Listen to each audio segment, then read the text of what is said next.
দুর্গাপূজা।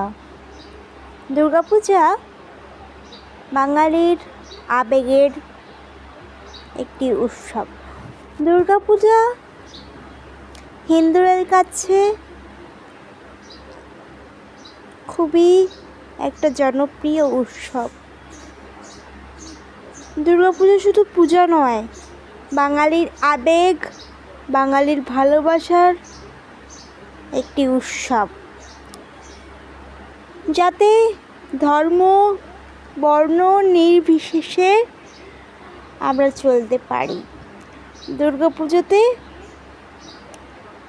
4 দিন হয়, 4 থেকে 5 দিন, কিন্তু মজাটা ডবল হয়, মানে দ্বিগুণ হয়।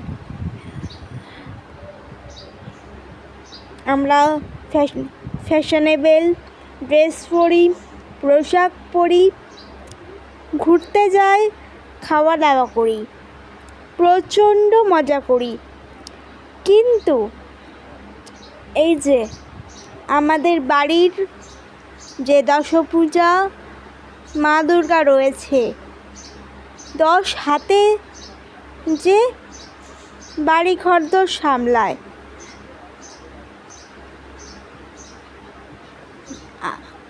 মানুষের হয়তো 10 হাত থাকে না, 2 হাতেই সামলাচ্ছে আমাদের নিজের বাড়ির দুর্গা,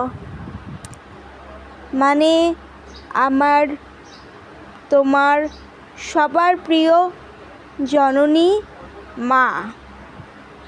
এক কথায় যাকে বলে অলরাউন্ডার, এক কথায় যাকে বলে সবার থেকে সেরা।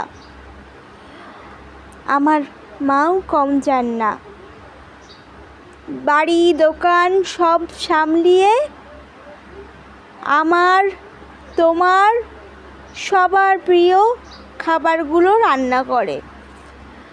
কখনো নিজের প্রিয় খাবার রান্না করেনি। আমরা কি খেতে চাই, কি ভালোবাসি, সে নিয়েই ভাবে। প্রত্যেক দিন, প্রত্যেকটা ঘন্টা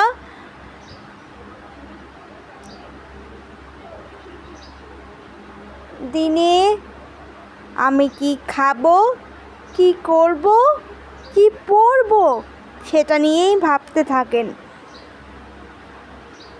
জগৎ সংসারে যেমন মা দুর্গা সন্তানকে আগলে রাখার চেষ্টা করেন, তেমনই আমার মা, তোমাদেরও মা, সবারই মা। সন্তানের কিসে ভালো হবে সেই নিয়েই চিন্তা ভাবনা করতে থাকে। এটাই হয়তো মাতৃরূপে মূল আকর্ষণ। ছোটবেলায় মায়ের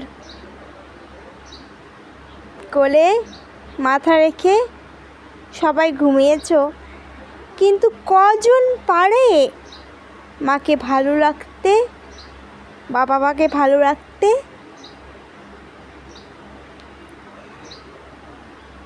মা দুর্গার মতো 10 হাত না থাকলেও রক্তে মাংসে করা আমার, তোমার, সবার ঘরের মা জননী। তারা নিজের কথা ভাবে না, তারা শুধু ভাবে মেয়ে কিসে খুশি হবে, মেয়ে কিসে ভালো থাকবে। বাবাও তাই।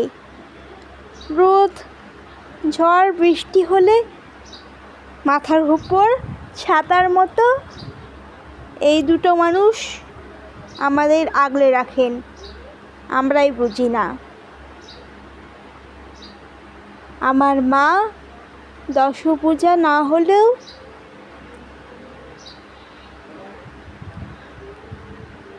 মা তো। সন্তানের কিসে ভালো হবে বাবা মা সেটা জানে।